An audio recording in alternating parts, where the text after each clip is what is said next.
Greetings all, and welcome to the 26th episode of TM Technical Movement. For today, we will be taking a look at the Metal Claw, Steel Wing, Iron Tail, Bullet Punch, Meteor Mash, Iron Head, Doom Desire and Metal Burst attacks, and the Metal Sound and Iron Defense techniques. Similar to the basic scratch attack, the Metal Claw attack involves striking an opponent with the raking of sharp claws or blades across flesh and armor with claws or sharp appendages covered in metal. In utilizing this attack, a Pokémon that might otherwise possess simple claws rapidly coats their claws and or sharp appendages with a thin layer of organic metal via biological and electrochemical processes that both temper the edges and increase the overall sharpness, though in some cases the Pokémon in question already has its blades on its body coated in metal, making this their equivalent of a basic scratch attack. Although the organic metal only lasts for a short period of time before the chemical bonds binding it to the attacking appendages are destabilized, it is still long enough to turn a simple scratch attack into a powerful blow capable of breaking armor and dealing heavy damage to rock, fairy, and ice-type Pokémon, something that many other types of cutting attacks may be incapable of actually doing. Once the attack is finished, the organic metal is either allowed to flake off and rapidly disintegrate, or simply reabsorb back into the body, depending on the creature using the attack. However, about 10% of the time, not all of the organic metal may be removed, in turn leaving a thin layer of metal on the attacking appendage for a considerable amount of time. The presence of this extra layer of material has the effect of raising the overall attack stat and in turn the physical damage potential of the user for the duration of the battle. While the chances of this happening are still quite small, the potential to increase the amount of damage a Pokémon deals in battle makes the move particularly popular among most trainers in general, especially considering it requires almost the same amount of stamina to use as a basic scratch attack. The only downside is that the addition of organic metal makes the attack slightly unwieldy and less accurate than a scratch attack, but this issue is relatively minor in comparison to those plaguing other steel-type attacks, which might explain why it was installed as TM31 instead of Coast's 9th generation line of TMs. Since an opponent needs sharp claws or blade appendages of some sort to execute the Metal Claw attack, damaging these blade accessories can help reduce and negate the damaging power of this attack. If this is not an option, however, exceptionally agile Pokémon should still be able to dodge the attack in close quarters. Metallic armor can also reduce and negate the damage dealt by this attack, but rocky armor is likely to take exceptional damage from it in most situations. The Metal Claw attack is a fairly fundamental move and therefore common to see in battle, even if it is dominantly found only among steel types, but its capacity to increase the physical offensive strength of its user is a potential hazard, it is still an overall weak move and can generally be handled by most Pokémon as long as they have some resistance against the cutting force of the attack. Much as its name suggests, the Steel Wing attack involves simply striking an opponent at close range with a wing coated in metal. The Steel Wing attack is essentially a slight modification of the basic wing attack that adds a bit of metallic flavor for both physical profit and bonus attributes. Generally, Pokémon outside of Skarmory and Corviknight coat the wings in a thin layer of metal through the same process used in a move like Metal Claw, before striking up close in the same fashion as the wing attack. For Skarmory and Corviknight though, this extra step isn't necessary as the wings are already coated in metal. Because the attack results in the weighing down of wings due to added weight from most bird Pokémon, the attack is notably less accurate than its basic counterpart. On the other hand, however, the addition of metal also increases the damage done by the attack slightly and has one other added benefit. While the metal used in the attack is usually shut off shortly after being used, some of it may occasionally stay on the wing and act as a buffer against further damage, in turn raising the user's defense stat about 10% of the time. This alone doesn't make the move completely worth using in battle, but considering how much damage the move can do at such a low stamina cost, it can certainly be something worth trying out when rocky armor needs to be broken quickly and effectively. It was for this reason that Cisco decided to release the move as TM47 within the 2nd generation line of TMs, where it gained much popularity and was being produced for the 3rd and 4th generation lines as well. Unfortunately, the move had fallen out of favor afterwards and was eventually discontinued after the 4th generation line, but recent interest spurred a comeback and reinstatement of the move as TM51 in the company's 6th and 7th generation lines, TM30 in their 8th generation line, and TM51 within the Sinnoh Special Edition set before it was discontinued again in the 9th generation line. Since an opponent must utilize his own wings in order to execute his Steel Wing attack, striking otherwise damaging said wings can help reduce and negate the damage dealt by this attack. If this is not an option, however, moderately agile Pokémon can still dodge the attack in close quarters. Metallic armor can also reduce and negate the damage dealt by the attack, but rocky armor is likely to take exceptional damage from it in most situations. The Steel Wing attack is uncommon enough for it to be relatively unlikely to see in battle, but its surprising damage potential and defense heightening attributes can make it a potential threat that should be readily countered with evasive tactics and strong defenses. Much as its name also suggests, the Iron Tail attack involves striking an opponent with a tail that is coated in metal. As with the Metal Claw and Steel Wing attacks, the Iron Tail attack is effectively nothing more than a simple blow, in this case a tail-driven slam attack, physically amplified by the effects of coated metal generated through biological processes. In the case of this attack, this results in a significant boost in power and a steel-type assignment capable of penetrating even the thickest of rocky armor and literally crushing bones and flesh like a sledgehammer. The Iron Tail attack still inherits its base move's poor accuracy rate, so its effectiveness in comparison to other Steel-type moves is somewhat lacking. Nonetheless, the sheer amount of damage it is able to actually do is extraordinary by any standards, and can effectively turn even weak Pokémon into physical powerhouses in a split second. Interestingly enough though, the move does have one extra property that the basic Slam attack does not. Because it's able to utilize an Iron Tail attack, it is coated with a temporary sheet of organic metal, generated the same way as other modified basic moves like it. The move itself literally does have armor-breaching capabilities that go beyond the physical strength of the user. When applied to the flesh or hard armor of an opponent, this has the effect of either cracking or at least tenderizing the opponent's outermost parts, in turn lowering their defense stat about 30% of the time. This can make the tech a worthy gamble if the opposition is otherwise too heavily armored to attack directly, so trainers that enjoy offensive combat are likely to find the move extremely pleasing and surprisingly cost-effective in terms of stamina when it comes to beating down defensive tacticians slowly and steadily. It is for this reason that Silph Co decided to release the move as TM23 within the 2nd through 4th generation line of TMs, but winning popularity within the past few years effectively forced the company to discontinue it from further lines, though it was eventually reinstated as TR31 for the company's first line of TRs, and then TM23 again within the recent Sinnoh Special Edition set before being discontinued once more. Since an opponent must use a tail of some sort in order to execute an Iron Tail attack, striking otherwise damaging the offending tail can outproduce and negate the damage dealt by the attack. If this is not an option, however, relatively agile Pokémon can still dodge the attack in close quarters. Strong metallic armor can outproduce and negate the damage dealt by this attack, but weaker metallic armor is unlikely to perform as well, and rocky armor is likely to take exceptional damage from it in most situations. The Iron Tail attack is truly more of a gamble than anything else, and is unlikely to be used as a direct means of offense in any battle, but its sheer destructive capabilities and armor-breaking power more than make it a threat to any trainer, and thus should be countered with evasive tactics in conjunction with strong defenses at all times. As one might imagine from its name, the Bullet Punch attack involves striking an opponent with a light but strong punch like a bullet.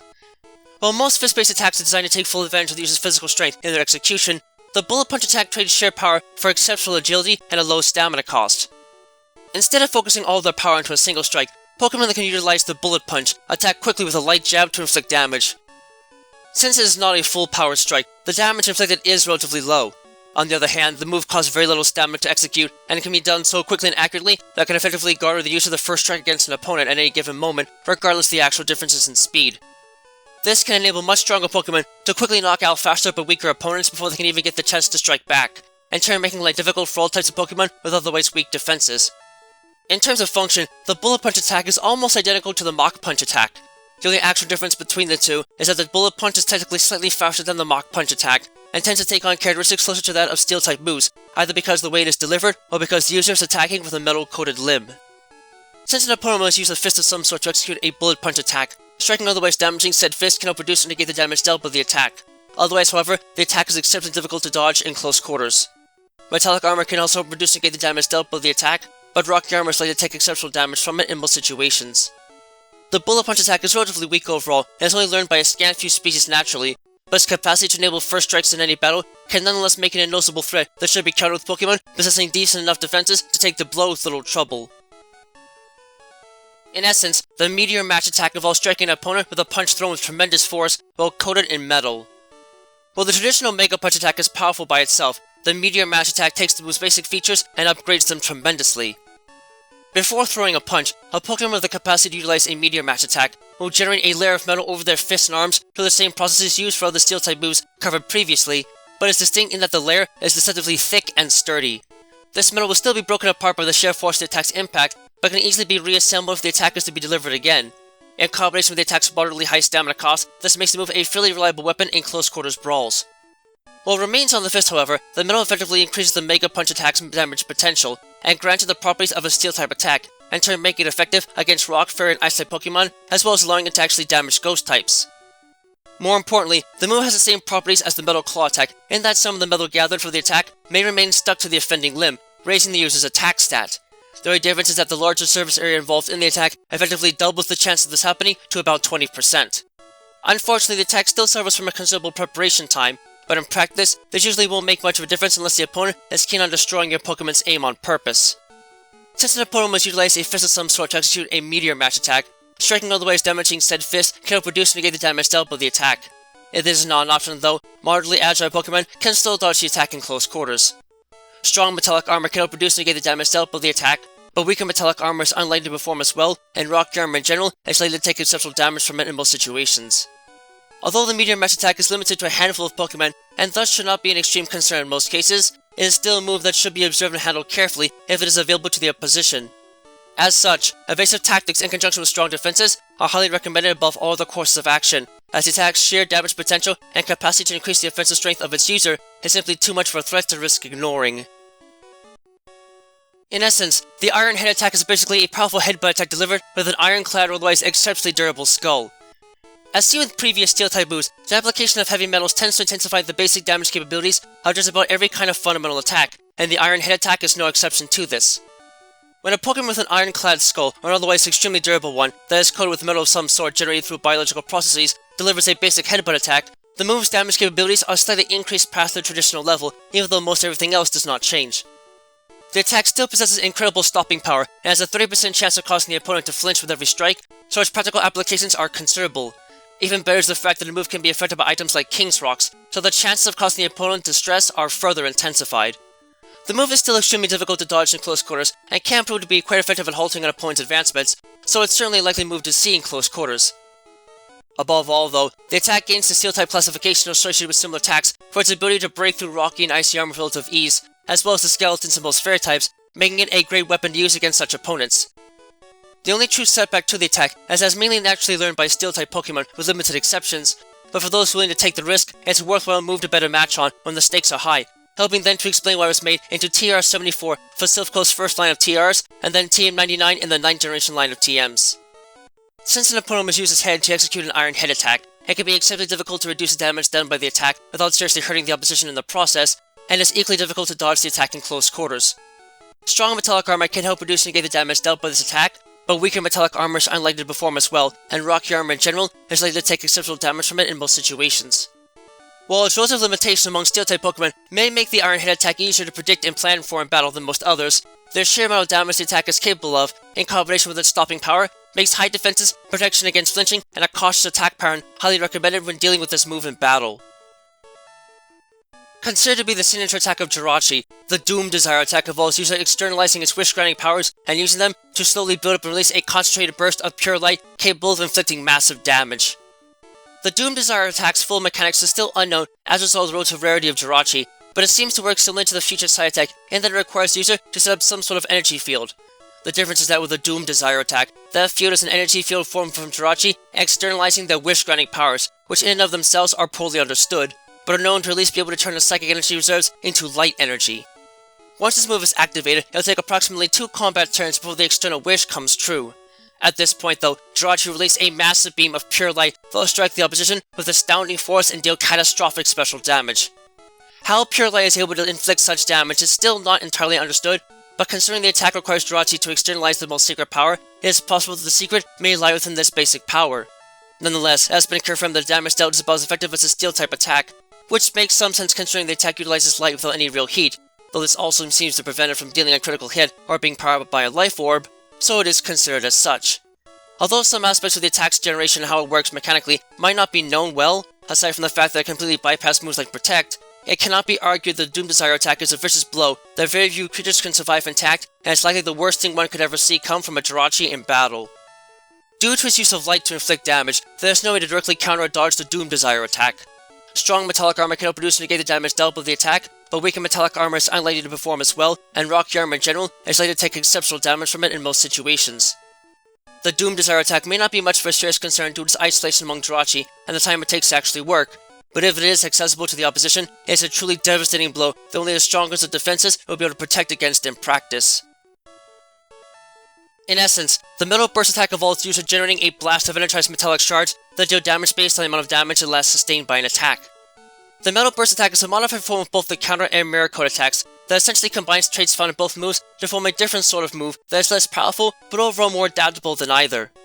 The Metal Burst itself is a highly powered burst of metallic shrapnel, sourced from a layer of protective metal generated by the user through biological processes, designed to strike the target that last attacked the user in battle with extreme force and power, using the damage sustained from an attack as the driving force behind the shattering of this intensely brittle layer of metal to produce dangerous shrapnel. As with the counter and mirror code attacks, the amount of shrapnel released and therefore the amount of damage done will be dependent upon how much damage the user sustained from the last attack against it, and will deal about 1.5 times as much damage dealt back to the target that launched the attack.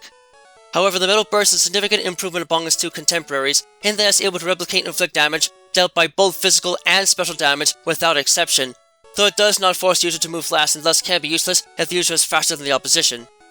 While it might not have the same impact as either counter or mirror coat, the Metal Burst attack is a potentially devastating strike that can take whatever offense the opponent has and throw it right back at them. Due to its unique attributes, there's no way to directly counter or dodge the Metal Burst attack, nor change the amount of overall damage it ends up doing through conventional defensive tactics. The only way to truly counter it is to use Pokemon Slower to force the opposition to move first, and turn nullifying the Metal Burst attack completely. Much as one would imagine from its name, the Metal Sound technique involves generating an ear-splitting screech by grinding pieces of metallic armor against other pieces of metal rapidly that is capable of sharply lowering the opponent's defensive capabilities and making it far more difficult to survive even relatively weak blows. Just as the screech technique is designed to allow Pokemon to amplify the effects of the vocal cords in order to lower their opponent's resistance to physical attacks, the Metal Sound technique is designed to allow many artificial Pokemon and Steel-type Pokemon in general to make it easier to damage an opponent that is more resistant to special attacks than physical attacks. The Metal Sound technique basically involves generating a powerful sonic wave through the rapid grinding of metal against metal that is both at a low enough frequency that most Pokemon can hear it, but still high enough that it's extremely painful to the ears of those that have to listen to it. This massive blast of sound doesn't always hit an opponent perfectly enough to work, but when it does, it can cause so much hysteria and confusion among a single target that they become less able to defend themselves against special attacks, and subsequently have their special defense stats sharply lowered, about twice as much as normal. This can easily soften heavily armored opponents up to taking critical damage from otherwise weak attacks, and can oftentimes decide the outcome of a single match if executed properly. On top of its low stamina cost, this makes the move a great technique to rely on if a lot of special damage need to be dealt to the opposition within a fairly short period of time, which might explain why it's converted into TM223 for Silph Coast's 9th generation line of TMs. Fairly agile Pokemon attacks and techniques that raise a Pokemon's special defense stat or lower an opponent's special attack stat, and the soundproof ability are highly recommended for dealing with the Metal Sound technique. In effect, the Iron Defense technique involves creating a durable layer of metal over the body in an attempt to heavily bolster the body against physical damage. Instead of simply tightening one's muscle source or creating a thin layer of body material to protect against damage as seen in the hardened techniques, the Iron Defense technique goes a step above in that it involves the secretion of a purely metallic and flexible outer shell around the user's body. Because the shell is pure metal and contains few organic impurities, it is surprisingly stable and exceptionally resistant against physical trauma, far more so than most of the traditional types of armor. While this also means the move requires twice as much stamina to use as a basic hardened technique, it also has twice the effect and critically raises the user's defense stat, about twice as much as normal, when used. It might be somewhat limited among Steel-type Pokemon and those with hard shells or rocky bodies, but in practice, few of the moves are capable of providing as much immediate defense as this technique, which might explain why it was made into TR46 for Silph Coast's first line of TRs, as well as TM104 for the 9th generation line of TMs. Attacks and techniques to raise a Pokemon's attack stat or lower an opponent's defense stat are highly recommended for dealing with the Iron Defense technique. That's it for this episode, so stay tuned to the next episode of TM Technical Movement.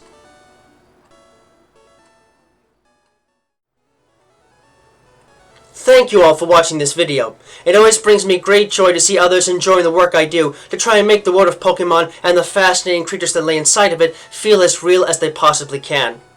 If you really enjoy my work, please feel free to leave a comment and subscribe, as I always do my best to respond to any and all comments that are left on my videos. In addition, if you wish to learn more about my work and help support it, you can find links to my Patreon page, as well as email and other contact information to my work on DeviantArt in the video description down below. Furthermore, you can find a link to my Discord server there as well if you'd like to get a first glimpse at what videos are coming up next and converse with other fans of the world of Pokemon. Thank you for taking the time to watch this, and have a wonderful rest of your day.